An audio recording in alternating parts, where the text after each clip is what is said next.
বর্তমান কিন্তু চতুর্মুড়ে পানি বৃষ্টি আইয়া তার মানে ক্ষেত খোলা পানি বাইজা গেছে গা। আর ঘাস-টাস তার মানে এহেন কাটা-ছেঁড়া সব বন্ধ হয়ে গেছে গা।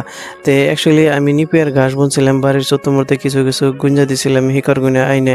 তো আইজকে তার মানে নিপিয়ার ঘাস গুইনা কাটলাম। আর এই যে গরুরে দিমু, দেখতেছেন গরুটা তার মানে অ্যাকচুয়ালি একটুকে মেরা হয়ে গেছে গা। আর এমবি কিন্তু স্বাস্থ্যপাতি ভালোই আছে।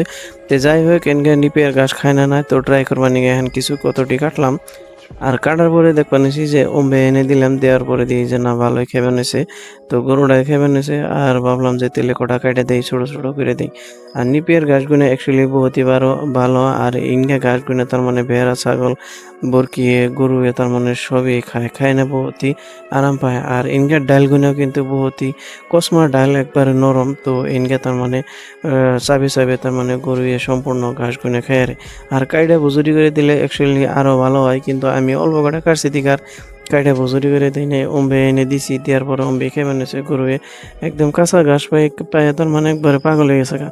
আর বহুত দিন ধরে তার মানে আমি কাঁচা ঘাস দিয়ে হারি নাই। তার মানে বৃষ্টি-টিষ্টির জন্যে ক্ষেত খোলায় পানি বাইজা গেছে গা। তো এইজন্য এখন তার মানে ডাইরেক্ট খড় খাওয়ানো হইতেছে। আর এই যে অল্প কটা এই যে দানা চাপট খাওয়ানো হইতেছে খালি।